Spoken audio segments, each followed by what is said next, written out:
C'était un endroit comme celui-ci, donc sur une petite route. Il me ramenait dans mon petit village, donc dans ma maison.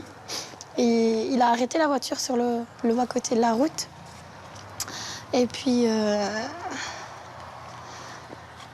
je me suis retrouvée au milieu de nulle part, dans une voiture avec un gars que je connaissais pas, ou très peu.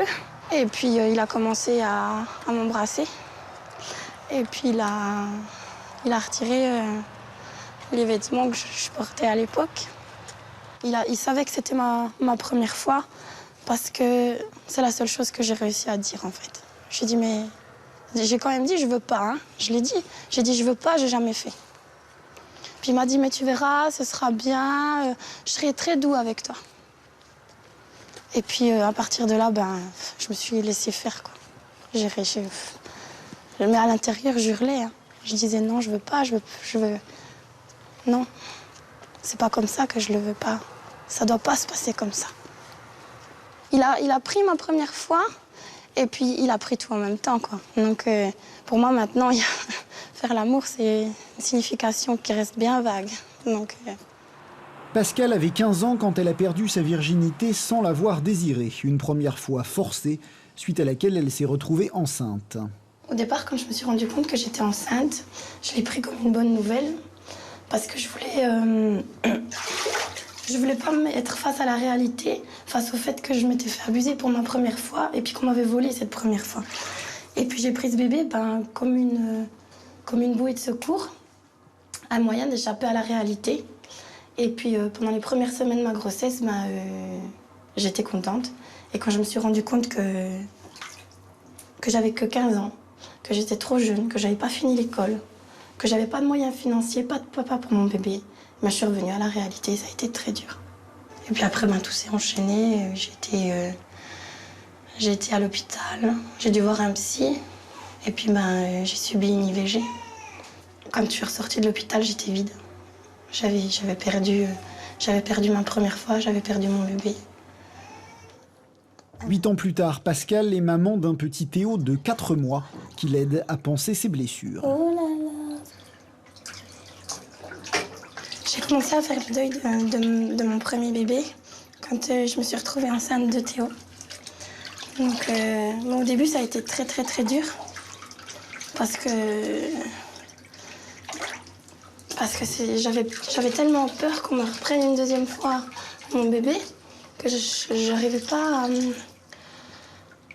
à m'accorder le droit d'être enceinte une deuxième fois. Donc la naissance de Théo, ça a été ma meilleure thérapie, parce que quand je l'ai eu dans mes bras, c'était pas oublié, mais j'avais enfin mon bébé. Et c'est ça qui était super important, j'avais mon bébé. Et puis, il est tellement beau. Ah, mon binou.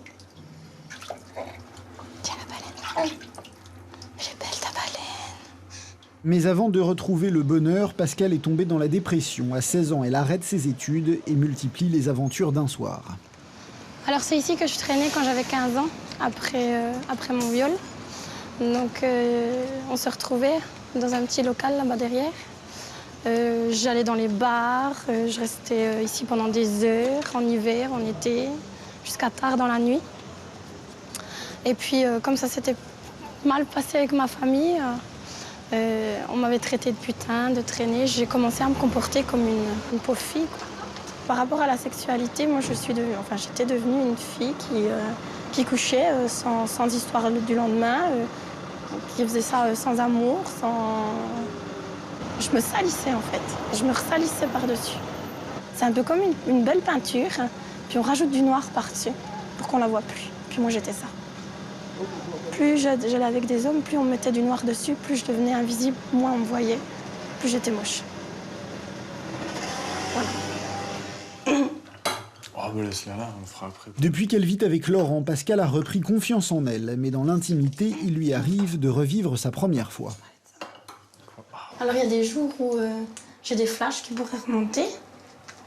Je sais pas, par exemple, si tu utilises une certaine intonation dans ta voix, ou si tu fais certains gestes, ça peut provoquer, si tu veux, la même situation. Faire remonter des choses en toi, quoi. Quand on a fini de faire l'amour, direct je me lève, je vais me laver.